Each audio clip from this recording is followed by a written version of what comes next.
Baik, selamat pagi semuanya. Semoga dalam keadaan sehat. Ya, materi kita hari ini adalah tentang peluang. Nah, sebelum kita ke peluang, kita harus memperhatikan beberapa hal. Yang pertama adalah standar kompetensi. Berikutnya adalah kompetensi dasar. Ya, kayak kita lihat satu persatu dulu standar kompetensinya apa. Standar kompetensinya adalah menggunakan aturan statistika, kaidah pencacahan, dan sifat-sifat peluang dalam pemecahan masalah. Berikutnya itu adalah standar kompetensi atau kompetensi dasar ya. Menggunakan aturan perkalian, permutasi, dan kombinasi dalam pemecahan masalah. Yang kedua, menentukan ruang sampel suatu percobaan. Yang ketiga yaitu menentukan peluang suatu kejadian dan penafsirannya. Oke, kita lihat. Yang pertama kita akan bahas kaidah pencacahan. Apa sih itu kaidah pencacahan? Kaidah pencacahan adalah suatu cara atau aturan untuk menghitung semua kemungkinan yang dapat terjadi dalam suatu percobaan. Nah, kita lihat di sini.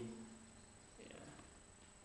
Secara umum, cara menemukan banyaknya hasil yang mungkin muncul pada suatu percobaan adalah dengan menggunakan pendekatan-pendekatan berikut. Yang pertama itu adalah kaidah perkalian, kedua permutasi, ketiga itu ada kombinasi. Oke, kita bahas dulu itu kaidah perkalian ya.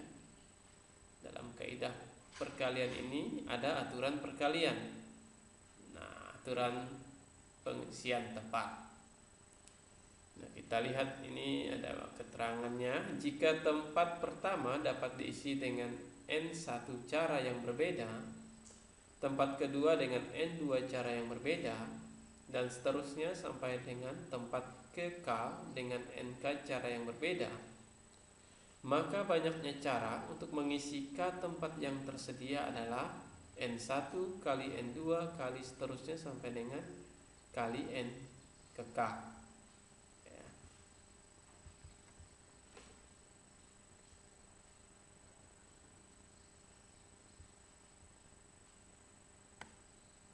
Nah, oke, kita lihat ini dia contoh ya. Seorang polisi ingin membuat plat nomor kendaraan yang terdiri dari 4 angka. Padahal tersedia angka-angka 1, 2, 3, 4, dan 5. Dan dalam plat itu tidak boleh ada angka yang sama. Berapa banyak plat nomor dapat dibuat? Oke, kita lanjut next ya. Sambil kita tunggu ya teman-teman.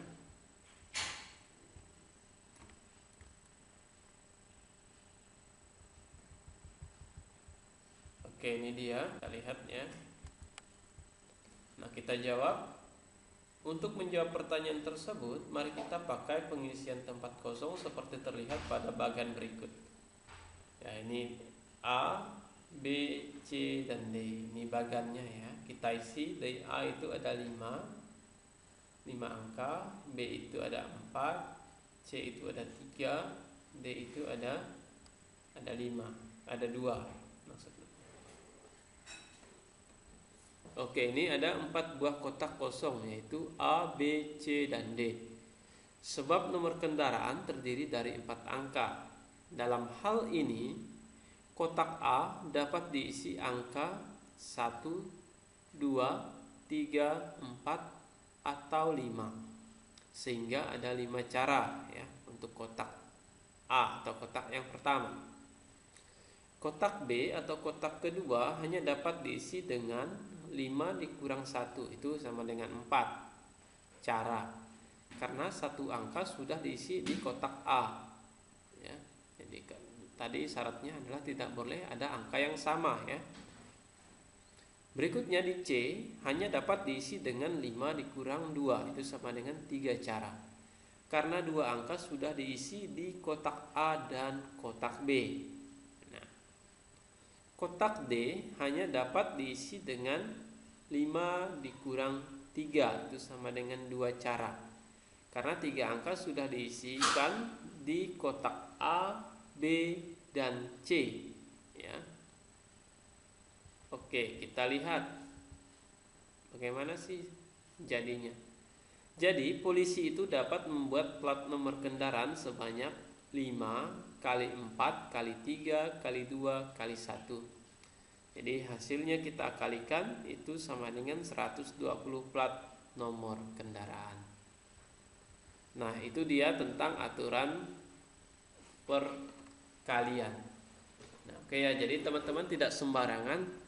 Nah, ini juga tentunya kegunaan ini biasanya itu menentukan plat nomor kendaraan, ya, yang bekerja di samsat, perpajakan dan sebagainya. Ini juga menggunakan peluang, ya, dan biasanya juga dalam kunci-kunci ya menggunakan peluang. Nah, banyak sekali manfaatnya. Kita akan merasa tertarik jika kita tahu bagaimana manfaatnya dalam kehidupan kita sehari-hari. Oke, baik, kita lanjut next berikutnya. Ini itu notasi faktorial. Faktorial adalah hasil kali bilangan asli berurutan dari 1 sampai dengan n, dilambangkan dengan n faktorial. Ya, ini bukan tanda seru ya teman-teman, tapi faktorial. Nah, ini ada cara bacanya, n faktorial. Nah, kita lihat definisi tadi. Itu n faktorial sama dengan tadi, karena sesuai definisi mulai dari angka 1, maka sama dengan 1 kali 2 kali 3 kali titik-titik kali dalam kurung n dikurang 2 tutup kurung kali buka kurung lagi n dikurang 1 tutup kurung kali n. Atau boleh seperti ini, n faktorial sama dengan n dikali dalam kurung n dikurang 1 tutup kurung kali n dikurang 2 tutup kurung kali titik-titik sampai dengan kali 3 kali 2 kali 1.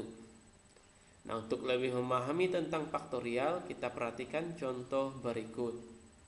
Nah, ini dia contohnya. Hitunglah nilai dari 6 faktorial. Ini contoh 1, contoh 2, 7 faktorial dibagi 4 faktorial. Nah, kita lihat penyelesaiannya ya. Nomor 1, 6 faktorial itu sama dengan 6 kali 5 kali 4 kali 3 kali 2 kali 1. Dikalikan hasilnya itu sama dengan 720 ya. Nah, dimulai dari 6 ya dan berakhir dengan 1, yaitu karena bilangan asli. Dan ini mengapa 6? Karena di sini keterangannya adalah 6 faktorial, jadi dimulai dari 6. Berikutnya adalah nomor 2, 7 faktorial dibagi 4 faktorial.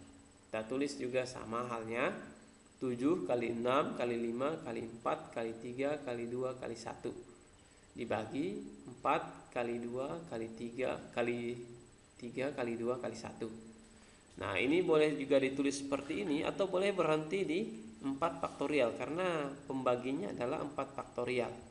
Ya, jadi kita tinggal kalau dibagi kan hasilnya 1 ya.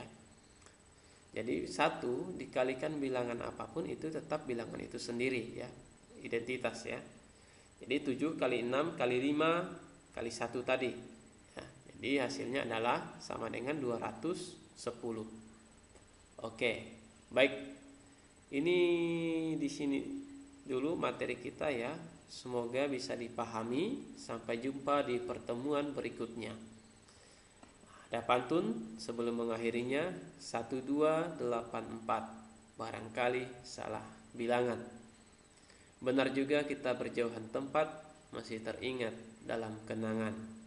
Pantun yang kedua, ada tangen, ada sinus. Aku kangen terus menerus. Terima kasih, sampai berjumpa di pertemuan berikutnya.